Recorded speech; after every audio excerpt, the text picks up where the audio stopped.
Hello बच्चों, आइए इस प्रश्न को पढ़ते हैं। दो गेंदों के किसी प्रत्यास्थ संघट्ट की लघु अवधि में क्या कुल रेखीय संवेग संरक्षित रहता है? आइए इस प्रश्न की मुख्य अवधारणा की चर्चा करें। मुख्य अवधारणा,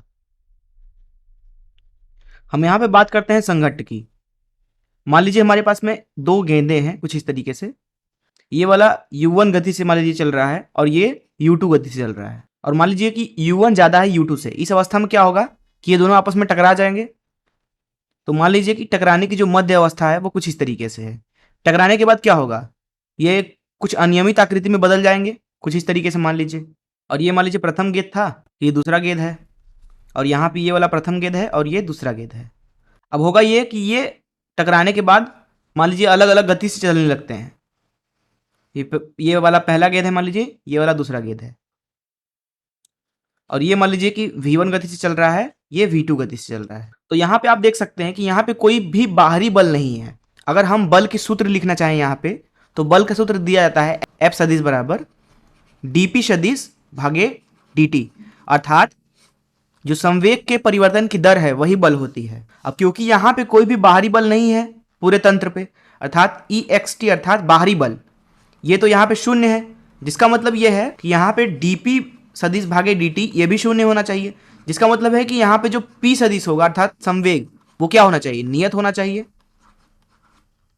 इसका मतलब ये है कि यहाँ पे कुल संवेग जो होगा वो यहाँ पे टकराने से पहले और टकराने के बाद और टकराने के मध्य अवस्था में भी बराबर होगा।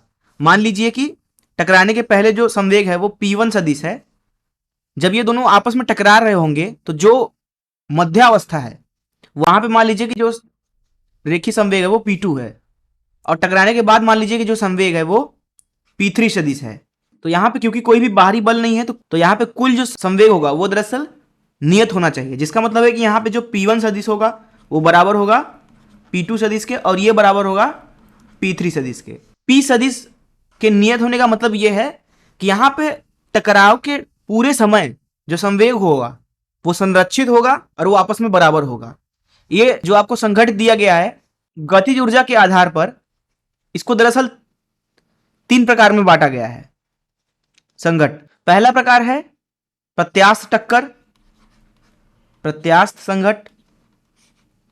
दूसरा है अप्रत्यास्थ, अप्रत्यास्थ। और तीसरा होता है आंशिक रूप से प्रत्यास्थ अथवा आंशिक रूप से अप्रत्यास्थ। तो यहां लिखते हैं आंशिक रूप से प्रत्यास्थ, अथवा इसी चीज को आप बोल सकते हैं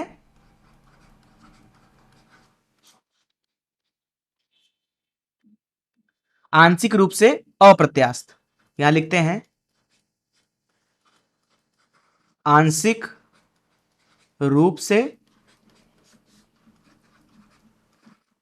अप्रत्यास्थ, अप्रत्यास्थ।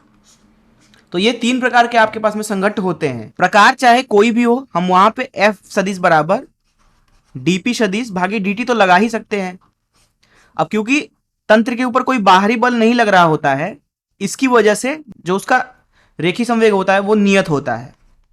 अर्थात संघट्ट का चाहे कोई भी प्रकार हो, चाहे प्रत्यास्थ टक्कर हो, चाहे अप्रत्यास्थ हो, चाहे आंशिक रूप से प्रत्यास्थ अथवा आंशिक रूप से अप्रत्यास्थ हो, वहां पे जो संवेग होता है वो संरक्षित होता है। टकराने से पहले जो संवेग होती है वही टकराने के बाद होती है, और वही टकराव के समय भी होती है। तो इस मुख्य उदाहरण से अगर इस प्रश्न को हल करें तो प्रश्न में पूछा जा रहा था कि दो गेंदों की किसी प्रत्यास्थ संघट्ट की लघु अवधि में क्या कुल रेखीय संवेग संरक्षित होता है? बिल्कुल, क्योंकि तंत्र के ऊपर कोई भी बाहरी बल नहीं लग रहा होता। तो आप चाहे लघु अवधि के बारे में बात करें, चाहे लंबे समय के लिए बात करें, प्रारंभिक अवस्था की बात करें, चाहे अंतिम अवस्था की बात करें, चाहे बीच की अवस्था के बारे में बात करें, संवेग तो हमेशा बराबर होगा। तो इस प्रश्न का उत्तर लिखेंगे हम कि हाँ, संरक्षित होगा। मैं आशा करता हूं कि आपको इस प्रश्न का हल जरूर समझ में आया होगा। धन्यवाद।